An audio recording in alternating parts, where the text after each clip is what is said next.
Le suspect arrêté affirme que sa fuite était uniquement parce qu'il était poursuivi par la police. Il crie même qu'il veut contacter un avocat, alors que Roman l'interroge sur l'endroit où se trouve l'arme. Burgess remarque des traces de sang près du bord des marches. Elle s'approche d'un vieux réfrigérateur abandonné dans l'herbe et découvre un garçon couvert de blessures recroquevillées à l'intérieur. Peu après, une grande partie des policiers bloquent complètement l'arrière-cour. On va découvrir ce qui s'est passé, quoi que ça puisse être. Ouais, j'en suis sûr. Pour trouver des indices, les policiers interrogeaient les habitants du quartier, mais les voisins affirment tous n'avoir rien entendu. L'indifférence des habitants plonge l'enquête dans une impasse. Donc personne n'a ni vu ni entendu quoi que ce soit. Ou rien qu'ils aient eu envie de révéler.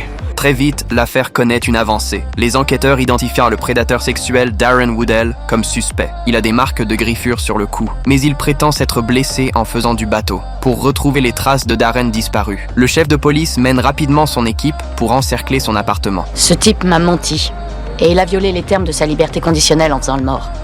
Au cas où il te faudra une raison.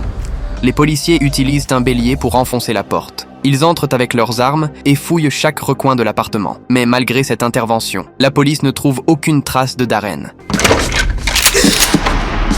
Le vieil homme perd le contrôle de ses émotions. Il affirme être le protecteur de Darren. Heureusement, les policiers l'encerclent par le côté. Avec les paroles calmes d'une policière, ils réussissent finalement à le désarmer et à le maîtriser. Voici Rosie Dolan.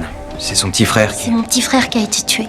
Le lieutenant Rutschek a dit qu'il n'y avait pas de récompense pour ceux qui trouveraient le tueur. Tenez, vous devriez en offrir une. Les gens sont toujours prêts à aider pour de l'argent.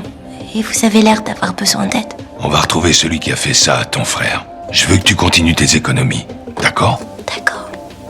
Ensuite, le chef ordonne à ses hommes de découvrir immédiatement tout le passé de Vaughn, dans la salle d'interrogatoire. L'agent Antonio interroge sévèrement Vaughn. Vaughn affirme avec peur que Darren est en danger. Antonio perd soudain son calme. Il s'avance violemment et le pousse contre le mur. Il lui demande avec colère où se trouve cet enfant innocent. Woodell avait une écorchure.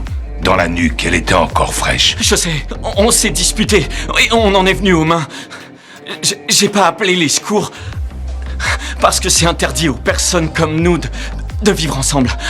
Je vous demande pas de comprendre, mais on a besoin l'un de l'autre. Le chef de police s'accroupit devant Vaughn blessé et lui met une forte pression psychologique. Mais Vaughn affaibli jure que chaque mot qu'il a prononcé est totalement vrai. J'ai failli perdre là-dedans. Toi, tu vas me dire de suivre les règles? Je vais te dire que tu ferais bien d'aller prendre l'air, et tout de suite. T'as besoin de te détendre.